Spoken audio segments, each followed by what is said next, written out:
ঈদে কম বেশি সবাই বাবার বাড়িতে বেড়াতে গেছিল।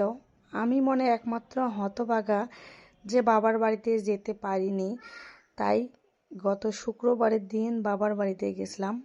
বাবার বাড়ি মানে তো এক টুকরো শান্তি, কিন্তু শ্বশুর বাড়িতে এত কাজকর্ম করা হয় তবু কখনোই আলিশামো লাগে না। আর বাবার বাড়িতে গেলে এত পরিমাণে আলিশামো লাগে, তখন ঘুম থেকে উঠতে দেরি, মানে সব কাজে দেরি, রান্না বান্না তো ধরতেই মন চায় না।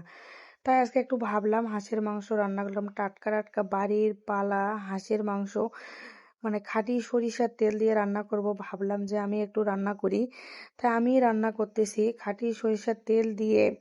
মানে বাড়ির পালানো হাঁসের মাংস, এর স্বাদই কিন্তু অন্যরকম। সব কিছুই খাঁটি, গ্রাম মানে কিন্তু একটু নির্ভেজাল খাবার। গ্রামের সব খাবারেই অনেক মজা লাগে, যদি সবকিছু বাড়ির হয় তাহলে ভালো লাগে। আর গ্রামে তো অনেক কিছুই টাটকা পাওয়া যায়, অনেক কিছুই নির্ভেজাল পাওয়া যায়। আর শহরে মনে করেন আমরা যা খাই না কেন সব কিছু ভেজাল ভেজাল ভেজাল। এই হাঁসের মাংসটা রান্না করতেছি, এত সুন্দর একটা ঘ্রাণ বাইর হচ্ছে। ওই যে টাটকা, কোনো ফ্রিজে রাখা হয়নি, টাটকা জবাই করে টাটকা রান্না করা।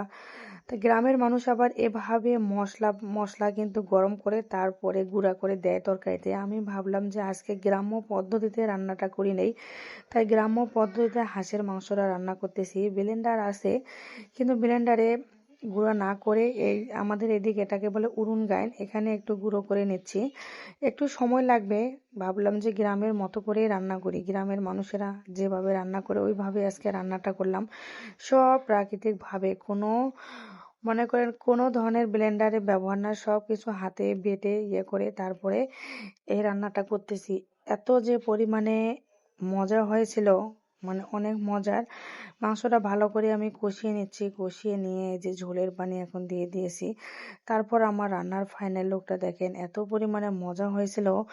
এক ভোজনায় সবাই খেয়ে শেষ করে দিছে। একটা হাঁসের মাংস একবারে 1 ঘন্টার মধ্যেই শেষ, সবাই খেয়ে একবারে সাফ করে ফেলছি।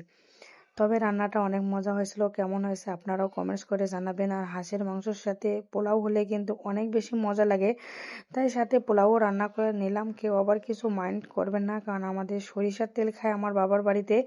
সরিষার তেলের জন্য পোলাওয়ের কালারটা কিন্তু লাল হয়েছে, কিন্তু খেতে এত পরিমাণে মজা হয়েছিল, সত্যি আপনারা বিশ্বাস করবেন না। হাঁসের মাংস আর পোলাও এত পরিমাণে মজা লাগছিল, সবাই একবারে খেয়ে নিছে। মানে যতটুকু রান্না করছি একবারে সব শেষ হয়েছে, হাঁসের মাংস পোলাও সব কিছু শেষ হয়েছে। আমার মা তো বলতেছে অল্প করে রান্না কর, পোলাও কেউ খেতে চায় না। কিন্তু আমি কই না, একটু বেশি করেই করি, সবাই খাবে। আমার মা কয় খাবে না, মানে আর আমরা যেদিন গেছি শুক্রবার, ওই দিনও পোলাও রান্না করছিল, ওই দিনের পোলাওয়ে থেকে গেছে, কেউ খায়নি। তাই শনিবার আবার যে রান্না করতেছে, আম্মু বলতেছে একটু কম করে রান্না কর, কিন্তু রান্না করছি সবাই একবারে খেয়ে একবারে শেষ হয়েছে। রান্না বান্না মজা হলে সবাই কম বেশি অনেক খায়। টাটকা যেহেতু রান্নাটা, আর মানে দিয়ে যে এত মজা লাগে, সরিষার তেল দিয়েও যে পোলাও এত মজা লাগে, আমি এই পোলাওটা না খেলে কখনো বুঝতে পারতাম না। জীবনের প্রথম কিন্তু আমি সরিষার তেল দিয়ে পোলাও রান্না করলাম আর সরিষার তেল দিয়ে পোলাও খেলাম। সত্যি কথা বিশ্বাস করবেন না, অনেক মজা হয়েছিল, অনেক মজা হয়েছিল। পোলাও প্লাস হাঁসের মাংস দুটোই অনেক মজা হয়েছিল। আপনাদের কাছে কেমন লাগলো অবশ্যই কমেন্টস করে জানাবেন। আজকে সম্পূর্ণ গ্রাম্য পদ্ধতিতে রান্না করছি। আমার আম্মু বলছিল হাঁড়িতে রান্না করতে, আমি ওই যে কড়াইয়ে মাংস রান্না করছি ওখানেই রান্না করেছিলাম পোলাওটাও। কেউ আবার বাজে কমেন্টস করবেন না। সবাই ভালো থাকেন, সুস্থ থাকেন, আল্লাহ হাফেজ।